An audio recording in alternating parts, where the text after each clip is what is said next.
Then Ambassador Andre Lago, please. Regarding resilience and adaptation, I totally agree with Selwyn Hart, so I'm not going to repeat that, but I want to take this opportunity that I can speak again to talk about the issues number 4 and 5 of your questions very quickly. One on the international financial support and the other one on green growth.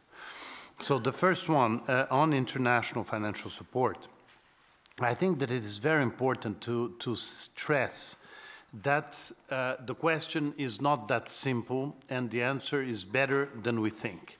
It's obvious that the amount of money that is going to be given will not be the ideal, although we hope this will come.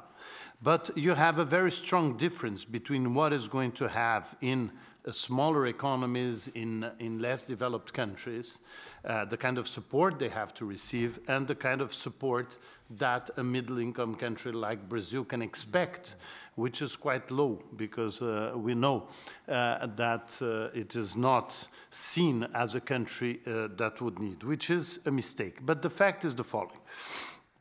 The fact is that if we are able, and I hope Rio+20 will contribute to that, if we are able to incorporate the environmental dimension into all projects that we develop around the world, you are going to have enough money for everything. Now, in countries, and I agree with Selwyn, that in some countries, some investments are more attractive than others because you have the scale, because you have the infrastructure. We all know that, and we know it's a very different challenge from smaller economies that sometimes they don't have a scale that is attractive, it's complex because they are islands, etc. So we have to very clearly concentrate on what we have to do for these countries, but also that we have to take this opportunity to do the right thing in the other countries too. But there is one issue that I believe that I have to stress, is when we talk about green growth. I personally like very much the idea of green economy, the way it is stated in the mandate for Rio+20, which is green economy in the context of sustainable development and eradication of poverty. But most developing countries don't think so, and Selwyn knows that because he's following that. Most developing countries think that green economy forgets the social dimension, which I believe is not the intention. I interpret green economy as a very positive effort to incorporate the environmental dimension into the economic thinking. If that is green economy, this is extremely positive. It's for the economic pillar of sustainable development to really be conscious of its role, if it is that way. Another issue than green economy is green growth. Green growth is something that Japan has been promoting very much, Korea has been promoting very much, but green growth is very badly interpreted in developing countries. Why?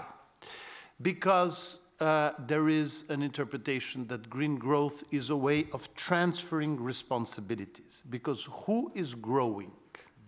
It's the developing countries. Developed countries are growing 1%, 0.5%, 0.2%. Developing countries are growing a lot. So that, I believe, we have to be very careful in the preparation of Rio+20. I come back to the issue that we are always thinking about others should do.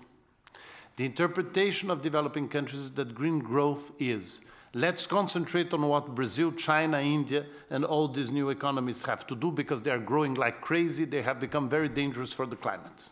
So let's concentrate on them. No, we have developed countries have to concentrate on what they have to do. They are the models. They are the ones that have the financial and the technological resources. They are the ones that taught us to be nasty middle-class people that are totally unsustainable. So developed countries have to concentrate on what they have to do. So this idea of green economy has to be very carefully presented by developed countries. because the interpretation that it is a transfer of responsibility to developing countries is killing this agenda. So we have to be very careful on that, and this is a message that we are also discussing in the context of the G20, because the G20 now is trying to incorporate the idea of inclusive green growth, which would, in a certain way, put the social pillar into the idea of green growth. But the idea of growth, again, is the problem. Who is growing? Why concentrate only on the growing? We have to concentrate on our growth because, as I said, we don't want our middle class to become an unsustainable middle class. We have, I think that developed countries can do an extraordinary contribution if they concentrate on what they have to do at home, because this will become the model for everybody else. Thank you. ありがとうございました。それでは東慶さん、お願い。Thank you very much.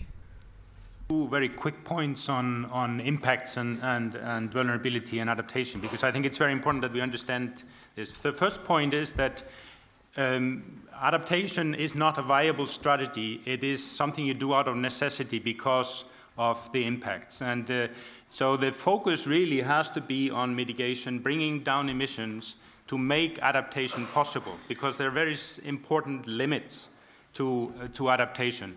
And at the moment, the cost of adaptation is being borne by the most vulnerable. That's the reality. And so that's why it's very important that the Green Climate Fund finances is mobilized in order to change that equation. The other point I wanted to mention is that in the area of risks and adaptation, you can also use innovation. And it's not necessarily, we haven't really exhausted all of those opportunities. And the example that Selwyn mentioned in the Caribbean, in the risk sharing, is a very important one. And if you allow me, I can also take an example from an island where I grew up.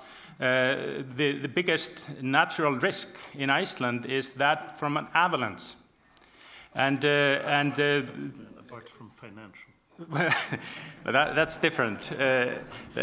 That's human-induced. Yeah. But quickly, I mean, you're exposed to risk from avalanches if your house is close to a mountain, of course. But the way this has been dealt with in Iceland is that every house owner pays a very small amount into an insurance pool. Nobody really knows about this. They forget about it. It's minuscule. But it is hugely important for those that are exposed. If you had told only those house owners that live close to a mountain should pay into this insurance pool, it wouldn't work. And that's why this whole thing is about solidarity. And actually, Yossi, you brought the whole concept of solidarity into the discourse in one of the negotiating sessions. And I think really this is very much about solidarity. Because it's easy to sell this at the national level, that you should pool the resources. But if international solidarity would be strong enough, we could also take care of the risks for the most vulnerable. And that's really what I think this whole discussion on loss and damage is all about. And so I think it is very important that the financial engineers and the people that know insurance actually get involved, because this could be done, I think, very effectively. ありがとうございました。Thank you very much. From the audience, we would like to entertain some questions. We have already received some questions from the audience. If we had more time, we would have sought answers from the panel for those questions, but we are running out of time. In the Session 2, we talked about green growth. Regarding green growth, Ambassador Horie perhaps wanted to say something about green growth. However, unfortunately, because of paucity of time, we are not able to invite Ambassador Horie, and rather I have to close this session at this point in time. Now, because of my poor time management, the time ran out very quickly, so I apologize to the panel and to the audience for that. But in spite of that, low carbon development related discussions we just had, green economy and poverty, alleviation and sustainable development. In those contexts, we discuss green economy and also green growth. Also,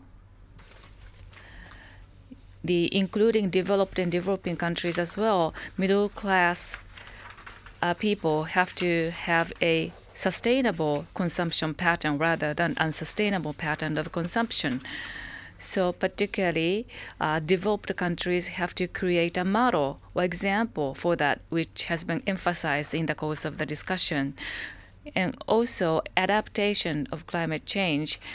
Innovation would be required for the adaptation. One example is insurance,